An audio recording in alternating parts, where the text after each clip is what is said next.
Capítulo 27. Aos 15 anos, ele já conhecia o silêncio, excerto de História de Moade para crianças da princesa Irulan. Enquanto lutava com os controles do tóptero, Paul começou a perceber que estava separando as forças entretecidas da tempestade, e sua percepção superior à de um Mentat computava com base em minúcias fracionais.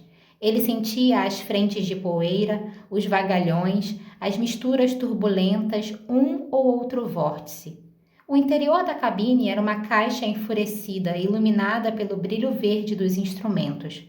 A torrente bronzeada de pó do lado de fora parecia indistinta, mas os sentidos internos de Paul começavam a enxergar através dessa cortina. Tenho de encontrar o vórtice certo, ele pensou. Já fazia um bom tempo que ele vinha sentindo a força da tormenta diminuir, mas ela ainda os fazia estremecer. Ele aguardou mais uma turbulência. O vórtice começou como um vagalhão repentino que sacudiu a nave inteira. Paul desafiou todo o medo que sentia para virar o tóptero para a esquerda. Jessica viu a manobra no globo de atitude do voo. Paul! Ela gritou. O vórtice os fez virar, rodopiar e adernar. Alçou o tóptero como um geyser levantaria uma lasca. Vomitou-os para cima e para fora, um pontinho alado dentro de um núcleo sinuoso de poeira iluminado pela segunda lua. Paul olhou para baixo, viu a coluna de vento quente definida pelo pó que acabara de expeli-los. Viu a tempestade agonizante se dissipar, como um rio seco deserto adentro. Um movimento cinza enluarado que ia ficando cada vez menor lá embaixo, à medida que eles subiam na corrente ascendente. Saímos, Jessica sussurrou. Paul afastou a nave da poeira num ritmo arrebatador e, ao mesmo tempo, pôs-se a examinar o céu noturno. Nós os despistamos, ele disse. Jessica sentiu seu coração bater com força. Obrigou-se a reencontrar sua calma e olhou para a tempestade que ia diminuindo. Sua noção de tempo dizia-lhe que tinham seguido naquela mistura de forças elementares durante quase 4 horas, mas parte de sua mente calculava que a travessia levara uma vida inteira. Sentiu-se renascida. Foi como a litania, ela pensou. Nós a enfrentamos sem resistir. A tempestade passou através de nós e à nossa volta. Foi-se, mas nós ficamos. Não gosto do som que nossas asas estão fazendo, disse Paul. Alguma coisa foi danificada. Sentia o voo áspero e prejudicado por meio das mãos que descansavam sobre os controles. Eles tinham deixado a tempestade, mas ainda não estavam totalmente expostos à sua visão presciente. Contudo, tinham escapado, e Paul viu-se trêmulo à beira de uma revelação. Estremeceu. A sensação era sedutora e apavorante, e ele se viu enredado na pergunta do que teria provocado aquela percepção trêmula. Sentia que parte daquilo se devia à dieta saturada de especiaria de Arrakis, mas pensou que outra parte poderia ser a litania, como se as palavras tivessem um poder todo seu. Não terei medo. Causa e efeito. Ele estava vivo, a despeito de forças malignas, e sentiu-se à beira de uma autoconsciência que não poderia existir sem a magia da litania. As palavras da Bíblia Católica de Orange ecoavam em sua memória. Que sentidos nos faltam para que não consigamos ver nem ouvir um outro mundo à nossa volta? Pedras por toda parte, Jessica disse. Paul se concentrou no movimento do tóptero e chacoalhou a cabeça para desanuviá-la. Olhou para onde a mãe apontava e viu formas rochosas que se erguiam negras sobre a areia, mais à frente e à direita. Sentiu o vento em seus tornozelos e o pó se agitar dentro da cabine. Havia um buraco em algum lugar, graças à tempestade. É melhor pousarmos na areia, Jessica disse. Pode ser que as asas não aguentem uma frenagem total. Com a cabeça, ele acenou na direção de um lugar mais adiante, onde serras erodidas pela areia erguiam-se acima das dunas à luz da lua. Vou pousar perto daquelas pedras. Verifique seu cinto de segurança. Ela obedeceu pensando. Temos água e trajes estiladores. Se encontrarmos comida, conseguiremos sobreviver um bom tempo neste deserto. Os Fremen vivem aqui. Se eles conseguem, nós também conseguiremos. Corra para aquelas pedras no instante em que pararmos, disse Paul. Eu levo a mochila. Correr para... Ela se calou e assentiu. Vermes. Nossos amigos, os vermes, ele a corrigiu. Eles irão pegar este tóptero. Não haverá sinal de onde aterrissamos. Como é exato seu raciocínio, ela pensou. Planaram mais baixo, e a isso a passagem provocou uma sensação violenta de movimento. Sombras indistintas de dunas, pedras que se erguiam feito ilhas. O tóptero roçou o topo de uma duna com um solavanco suave, pulou um vale de areia, tocou outra duna. Ele está usando a areia para diminuir nossa velocidade, Jessica pensou, e permitiu-se admirar a competência do filho. Segure-se, Paul avisou.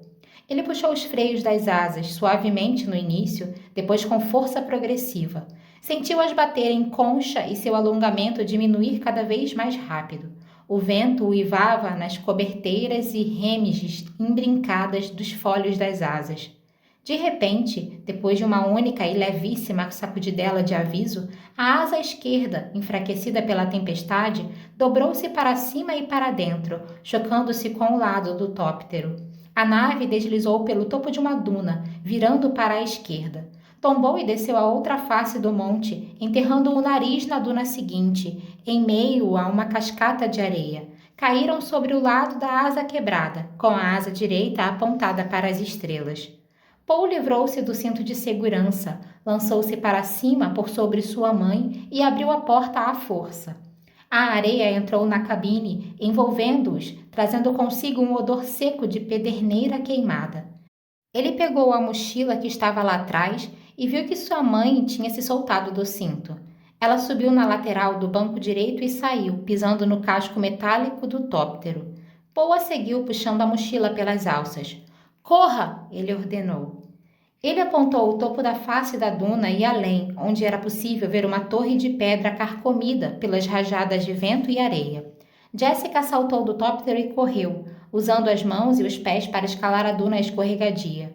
Ouvia o avanço ofegante de Paul atrás dela. Chegaram a uma elevação na areia que fazia uma curva e seguia na direção das pedras. Siga a elevação, Paul ordenou. Assim será mais rápido. Avançaram com dificuldade na direção das pedras, com a areia aferrando-se a seus pés.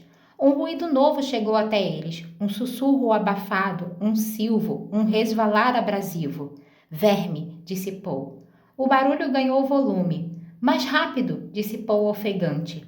O primeiro seixal, como uma praia que se erguesse da areia, não estava a mais de 10 metros à frente quando eles ouviram o metal ser esmagado e destroçado atrás deles. Paul passou a mochila para o braço direito, segurando-a pelas alças. Ela ia golpeando-lhe o lado do corpo durante a corrida. Com a outra mão ele segurou o braço da mãe. Os dois subiram aos trambolhões para a encosta rochosa, escalaram uma superfície coalhada de seixos e atravessaram um canal sinuoso e escavado pelo vento. A respiração chegava seca e ofegante às suas gargantas. Não consigo mais correr, Jessica arquejou. Paul se deteve, empurrou-a para dentro de uma passagem estreita na rocha, virou-se e olhou para o deserto lá embaixo. Um monte em movimento corria paralelamente à ilha de pedras onde eles estavam. Ondulações iluminadas pelo luar, vagas de areia, um túnel encimado por uma crista quase à altura dos olhos de Paul, a aproximadamente 1 quilômetro de distância. As dunas baixas na esteira do monte fizeram uma curva, um lado curto que cruzou o trecho do deserto onde eles haviam abandonado o ornitóptero avariado. Onde o verme estivera, não havia sinal da aeronave. A cúpula do túnel moveu-se na direção do deserto, fez a volta e cruzou o caminho por onde viera, no encalço da presa. É maior que uma espaçonave da guilda, murmurou Paul. Disseram-me que os vermes chegavam a grandes dimensões nas profundezas do deserto, mas eu não fazia ideia de que eram tão grandes. Nem eu, sussurrou Jessica. Mais uma vez a coisa se afastou das pedras, disparou rumo ao horizonte, deixando um rastro sinuoso atrás de si. Os dois prestaram atenção até o som da passagem da criatura se dissipar nos suaves movimentos da areia ao redor deles. Paul inspirou fundo, olhou para o escarpamento que o luar açucarava e citou o Kitab al-Ibar. Viaje à noite e durante o dia descanse no negror das sombras. Olhou para a mãe. Ainda temos algumas horas de escuridão. Consegue continuar? Daqui a pouco. Paul saiu para o seixal, colocou a mochila nos ombros e ajustou as alças. Ficou ali um momento com uma parabússola nas mãos. Assim que você estiver pronta, ele disse. Ela usou as mãos para se afastar da pedra, sentindo sua força voltar. Que direção? Para onde essa serra nos levar? Ele apontou. Para as profundezas do deserto, ela disse. O deserto dos Freemen, Paul sussurrou. Ele hesitou, abalado pela lembrança de imagens em alto relevo de uma visão presciente que tivera em Caleidan. Tinha visto aquele deserto, mas o cenário da visão era ligeiramente diferente, como se uma imagem óptica tivesse desaparecido em sua consciência, absorvida pela memória, e agora não conseguisse mais exibir o registro perfeito quando projetada sobre a paisagem real. A visão parecia ter mudado, apresentando-se de um ângulo diferente, ao passo que ele permanecia imóvel. Idaho estava conosco na visão, ele se lembrou. Mas agora Idaho está morto. Está vendo algum caminho? Jessica perguntou, tomando a hesitação dele por outra coisa. Não, ele disse. Mas iremos mesmo assim. Ele acomodou a mochila nos ombros, agora com mais firmeza, e começou a subir um canal que a areia havia esculpido na rocha. O canal se abria para um pavimento rochoso ao luar, com saliências em degraus que se sucediam em sua ascensão rumo ao sul. Paul foi até a primeira saliência, galgou-a. Jessica o seguiu. Não demorou muito para que ela percebesse como sua jornada havia se voltado para questões imediatas e específicas. Os bolsões de areia entre as pedras, onde seus passos ficavam vagarosos, a serra entalhada pelo vento que cortava suas mãos, a obstrução que os obrigava a fazer uma escolha, passar por cima ou contorná-la. O terreno impunha seus próprios ritmos. Eles falavam apenas quando necessário, e mesmo assim com as vozes roucas de exaustão. Atenção aí, a areia deixou a saliência escorregadia. Cuidado para não bater a cabeça naquela projeção. Fique abaixo desta elevação. A lua está atrás de nós e acabaria revelando nossos movimentos. Paul se deteve numa angra rochosa e encostou a mochila numa saliência estreita. Jessica recostou-se ao lado dele, grata por aquele momento de descanso. Ouviu Paul sugar o tubo do traje estilador e resolveu beber um pouco da água reaproveitada de seu próprio corpo. O gosto era salobro e ela se lembrou das águas de Caleidan, uma fonte alta encerrando uma curva de céu, tamanha opulência de umidade que ninguém notava por seu valor intrínseco, somente por sua forma ou seu reflexo ou o barulho que produzia quando alguém parava ao seu lado. Parar, ela pensou. Descansar, descansar de verdade. Ocorreu-lhe que a misericórdia era a capacidade de parar, mesmo que apenas por um instante. Não havia misericórdia onde não era possível parar. Paul se afastou da saliência rochosa, virou-se e escalou uma superfície íngreme. Jessica o seguiu com um suspiro. Escorregaram até uma prateleira ampla que contornava um paredão escarpado. Voltaram a adotar o ritmo incoerente de movimento naquele terreno acidentado. Jessica sentia a noite dominada pelos diversos graus de pequenez das substâncias sob os pés e as mãos deles. Matacães, cascalho, pedrisco, areia grossa, areia propriamente dita, saibro, poeira ou pó fino. O pó entupia os filtros nasais e era preciso soprá-lo fora. A areia grossa e o cascalho rolavam sobre as superfícies duras e podiam derrubar os incautos. O pedrisco cortava. E os trechos onipresentes de areia prendiam e puxavam os pés deles. Paul estacou de repente sobre uma prateleira rochosa e segurou a mãe quando ela tropeçou nele. Ele apontou para a esquerda e ela acompanhou o braço estendido do filho para ver que estavam no topo de um penhasco, e o deserto se estendia como um oceano estático cerca de 200 metros abaixo deles.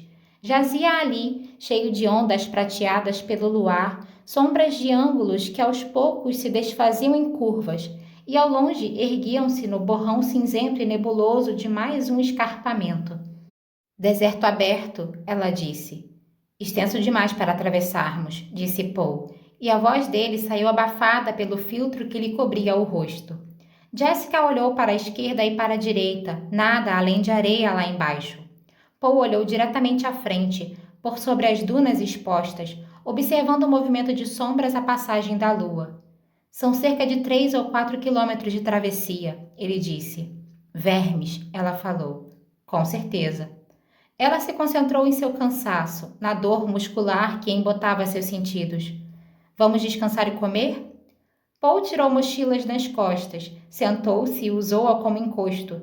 Jessica apoiou-se no ombro do filho ao baixar o corpo até a pedra ao lado dele. Ela sentiu Paul se virar quando ela se acomodou. Ouviu-o remexer o conteúdo da mochila. Tome, ele disse. A mão dele parecia seca em contato com sua palma, onde ele deixou 2 cápsulas de energia. Ela as engoliu com um gole relutante da água do tubo de seu traje estilador. Beba toda a sua água, disse Paul. Axioma. O melhor lugar para conservar a água é dentro do corpo. Conserva sua energia. Você se fortalece. Confie em seu traje estilador. Ela obedeceu e esvaziou as bolsas coletoras, sentindo suas forças retornarem.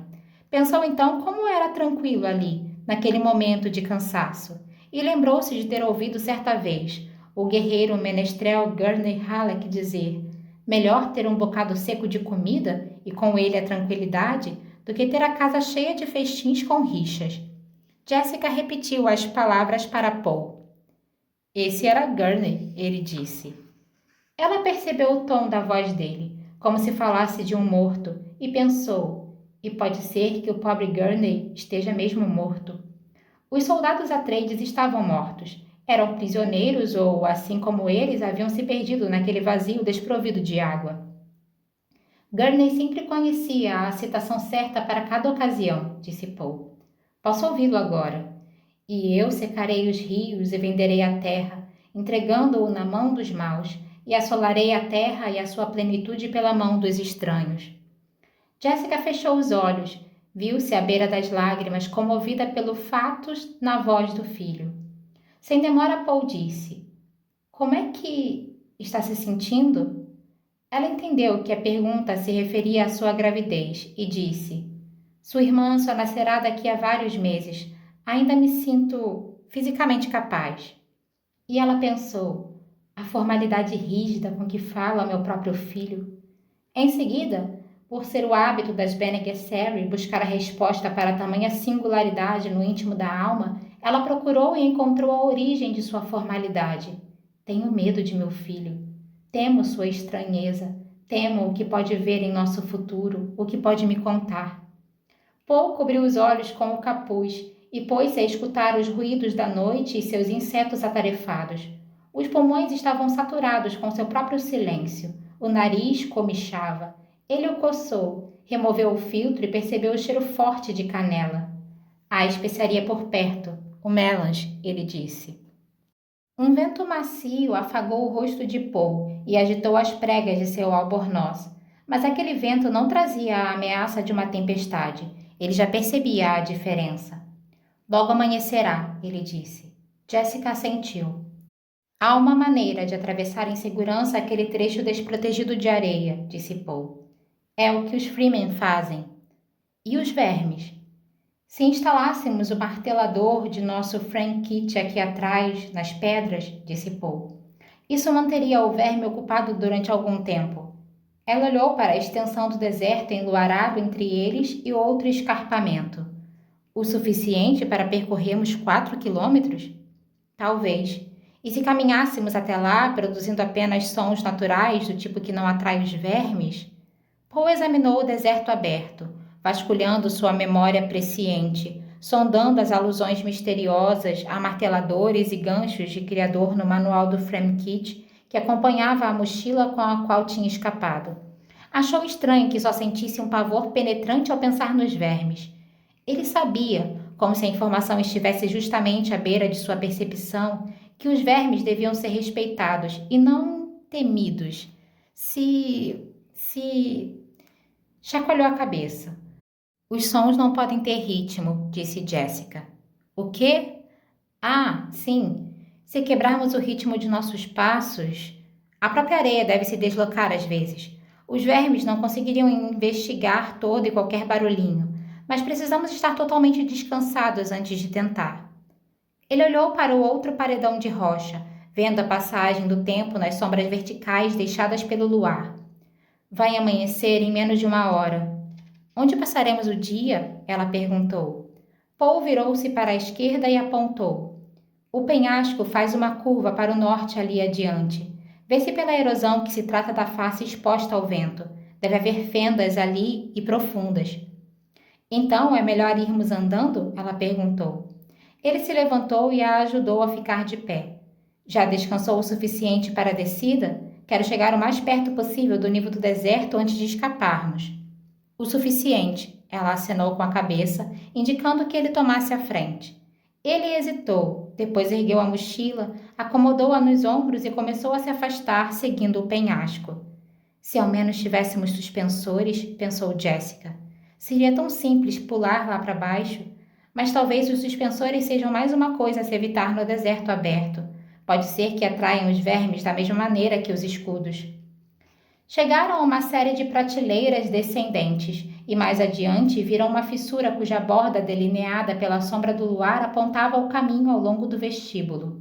Paul liderou a descida, movendo-se com cuidado e pressa, porque era óbvio que o luar não duraria muito tempo. Eles desceram pela trilha sinuosa e entraram num mundo de sombras cada vez mais intensas. Ao redor deles, formas vagamente rochosas elevavam-se rumo às estrelas. A fissura estreitou, reduzindo-se a uns 10 metros de largura à beira de uma rampa de areia cinza escuro, que descia em declive e sumia nas trevas. Dá para descer? Sussurrou Jessica.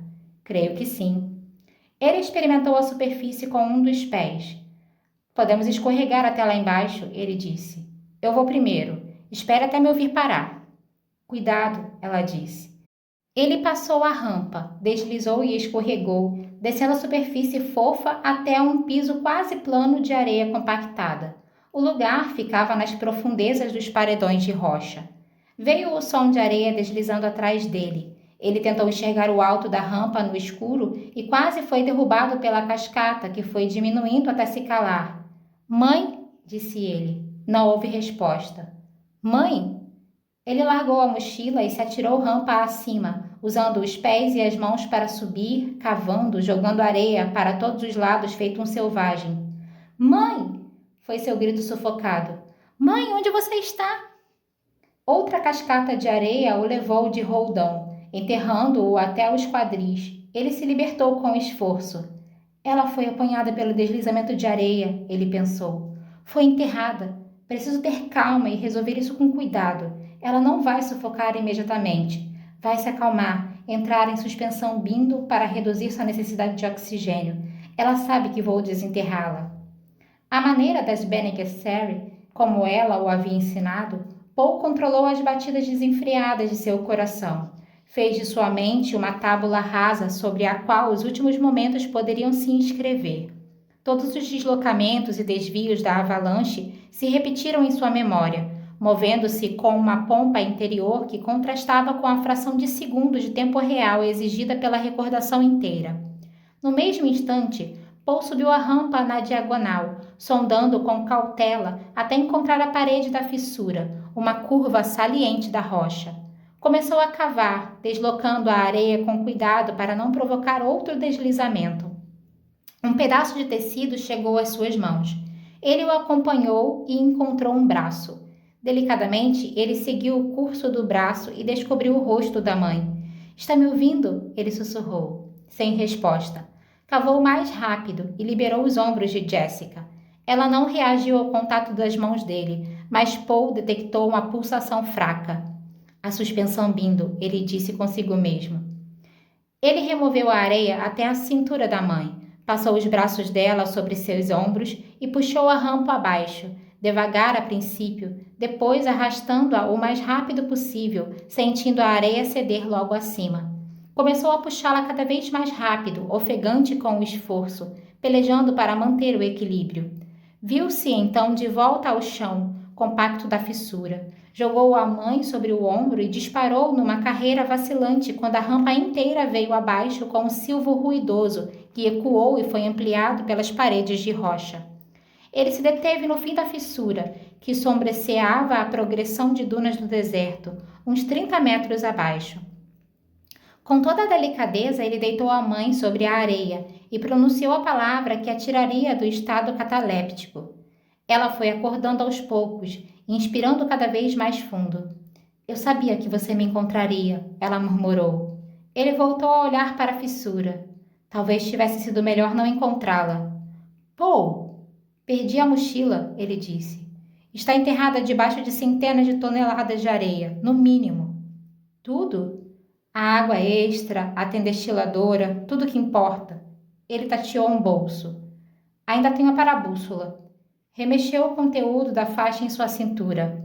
Faca e binóculo. Poderemos dar uma boa olhada no lugar onde vamos morrer. Naquele instante, o sol se ergueu acima do horizonte em algum lugar à esquerda, além do fim da fissura. As cores cintilaram na areia lá de fora, no deserto aberto. Um coro de aves escondido nas pedras começou a cantar.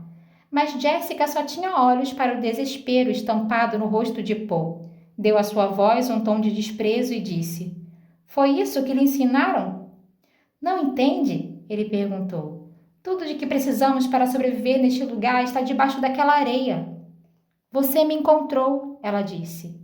E dessa vez sua voz saiu mansa, comedida. Paul ficou de cócoras. Não demorou a olhar para dentro da fissura, para a nova rampa, estudando-a, notando como a areia estava solta. Se conseguimos imobilizar uma pequena área daquela rampa e da face superior de um buraco escavado na areia, talvez consigamos abrir um fosso até a mochila. A água pode funcionar, mas não temos água suficiente para... Ele hesitou e, em seguida, espuma. Jessica não se mexeu, para não perturbar o hiperfuncionamento da mente dele. Paul olhou lá para fora, para as dunas desprotegidas, e procurou com o olfato tanto quanto com a visão, encontrando a direção, e depois focalizou sua atenção num trecho escuro de areia abaixo deles. Especiaria, ele disse. Sua essência é extremamente alcalina e tem uma parabússola. A bateria é ácido básica. Jessica endireitou as costas, ainda sentada e apoiada na rocha. Paul a ignorou. Ficou de pé num salto e começou a descer a superfície compactada pelo vento, que se derramava do fim da fissura até o chão do deserto. Ela observou a maneira como ele caminhava, quebrando o ritmo das passadas, passo, pausa, passo, passo, resvalo, pausa. Não havia ritmo que pudesse informar um verme voraz que por ali andava algo que não pertencia ao deserto. Paul chegou à mancha da especiaria, encheu com ela uma dobra do manto e voltou à fissura.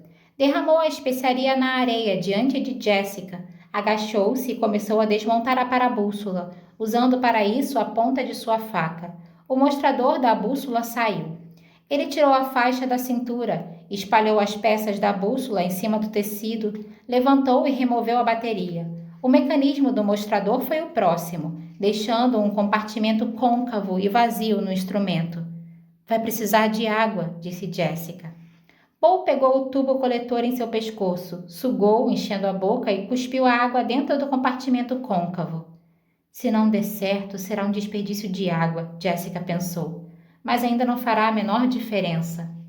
Com sua faca, Paul abriu a bateria, derramou os cristais na água. Fizeram um pouco de espuma e assentaram. Os olhos de Jessica captaram a movimentação no alto.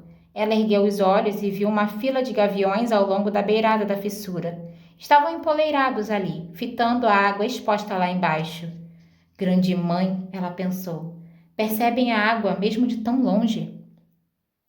Paul devolveu a tampa à parabússola, deixando de fora o botão zerador, o que abriu um pequeno orifício até o líquido. Com o instrumento reformulado numa das mãos e um punhado de especiaria na outra, Paul voltou para a fissura, estudando a disposição da rampa. Sua túnica sem a faixa para contê-la dançava no vento.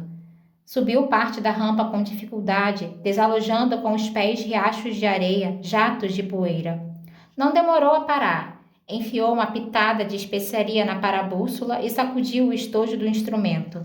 Uma espuma verde brotou do orifício deixado pelo botão zerador. Paul a dirigiu para a rampa. Formou ali um dique baixo e com os pés começou a remover a areia abaixo daquele ponto, imobilizando a face recém-exposta com mais espuma. Jessica posicionou-se abaixo dele e gritou: "Posso ajudar?" "Suba e comece a cavar", ele disse. "Temos de abrir uns 3 metros. Vai ser por pouco." Enquanto ele falava, a espuma parou de sair do instrumento. "Rápido!" Paul disse. "Não há como saber por quanto tempo a espuma irá conter a areia." Jessica subiu e colocou-se ao lado de Paul, e ele enfiou mais uma pitada de especiaria no orifício, agitando o estojo da parabússola. A espuma voltou a brotar do instrumento. Enquanto Paul ia dirigindo a barreira de espuma, Jessica cavava com as mãos, atirando a areia rampa abaixo. "Qual é a profundidade?" ela perguntou ofegante. "Cerca de 3 metros", ele disse. "E só posso estimar a localização. Talvez tenhamos que ampliar o buraco."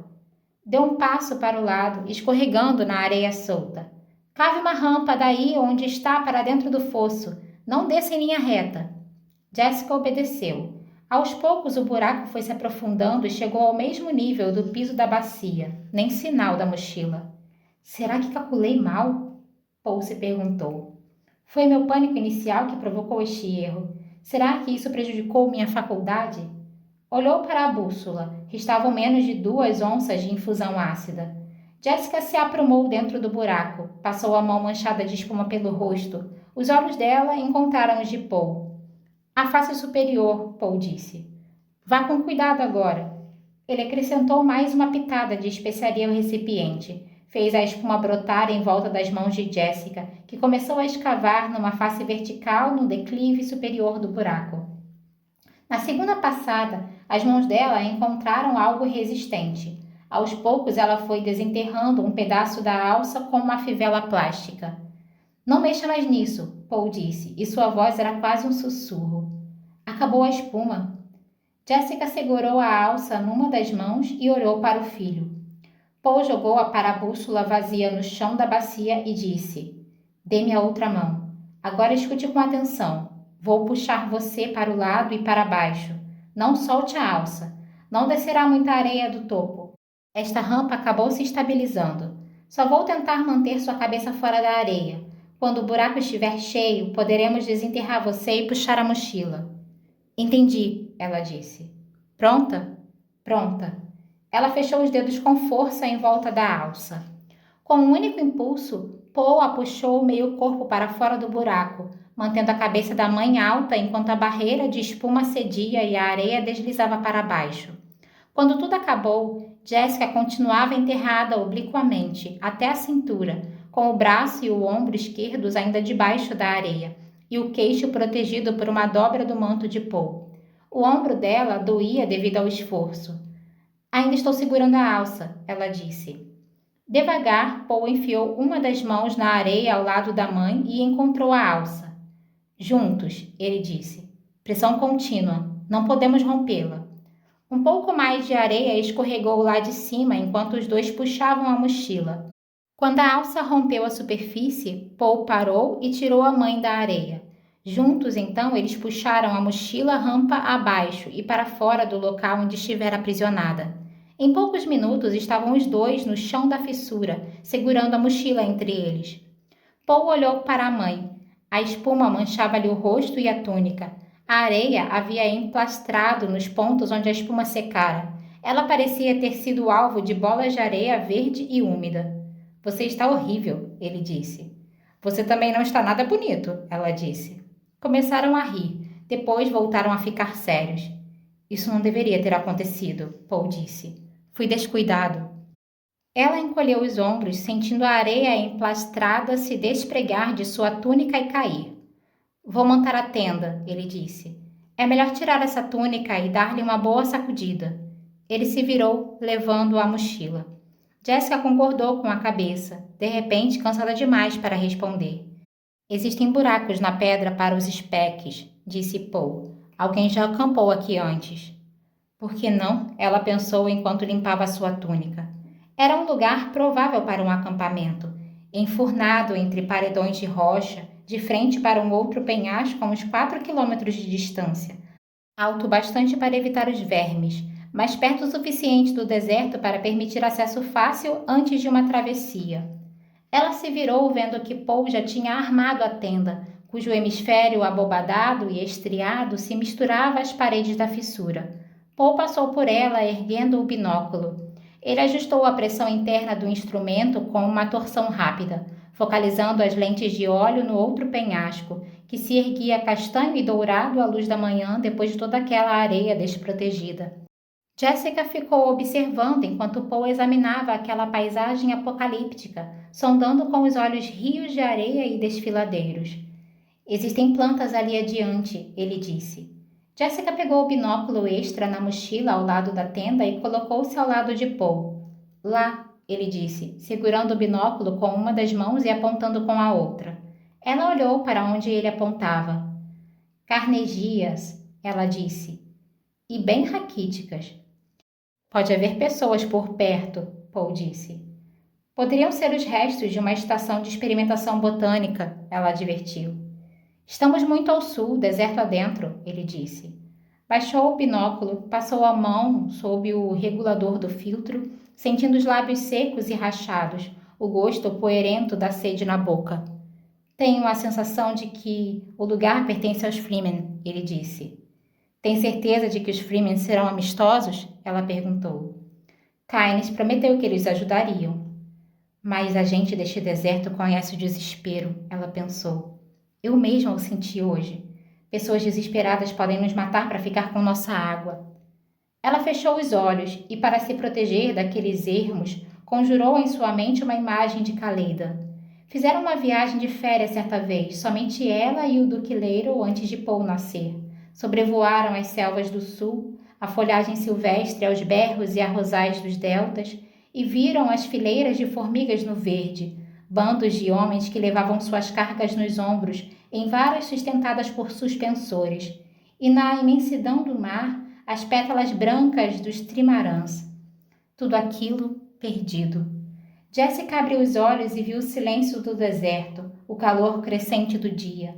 Redemoinhos inquietos de ar começavam a tremular sobre a areia. O paredão de rocha do outro lado era como algo que se visualizasse através de vidro barato. Um derramamento de areia abriu sua breve cortina de um lado a outro da extremidade exposta da fissura. A areia desceu assoviando, deslocada por lufadas de brisa matutina, pelos gaviões que começavam a alçar voo, lançando-se do topo do penhasco. Passado o deslizamento de areia, Jessica continuou a escutar o silvo. Foi ficando cada vez mais alto, um som que, depois de ouvido, nunca se esquecia. Verme, sussurrou Paul. Vinha da direita, com uma majestade indiferente que não havia como ignorar. Um monte-túnel de areia serpenteante atravessou as dunas ao alcance da visão deles. O monte se ergueu na frente, espalhando pó como as ondas deixadas na água pela proa de um barco. Depois sumiu, seguindo para a esquerda. O som diminuiu e morreu. Já vi fragatas espaciais menores, sussurrou Paul. Jessica concordou com a cabeça e continuou a fitar o deserto. Por onde o verme tinha passado, restava aquela ravina torturante. Corria cruel e interminavelmente diante deles, tão convidativa sob seu horizonte desmoronado. Depois de descansarmos, Jessica disse, será melhor continuarmos com suas aulas. Ele reprimiu uma raiva repentina e disse, Mãe, não acha que podemos dispensar? Hoje você cedeu ao pânico, ela disse. Você conhece sua mente e sua inervação bindu, talvez melhor do que eu, mas tem ainda muito a aprender sobre a musculatura prana de seu corpo. O corpo às vezes age por conta própria, Paul, e posso lhe ensinar isso. Você tem de aprender a controlar cada músculo, cada fibra de seu corpo. Está precisando de uma revisão sobre as mãos. Começaremos com os músculos dos dedos, os tendões da palma e a sensibilidade das pontas. Ela se virou. Vamos, entre na tenda, já. Ele flexionou os dedos da mão esquerda, observando a mãe entrar engatinhando pelo esfíncter, sabendo que não conseguiria demovê-la de sua determinação, com que ele era obrigado a concordar. O que quer que tenham feito comigo, eu tomei parte nisso, ele pensou. Revisão sobre as mãos. Olhou para sua mão. como parecia inadequada comparada a criaturas como aquele verme.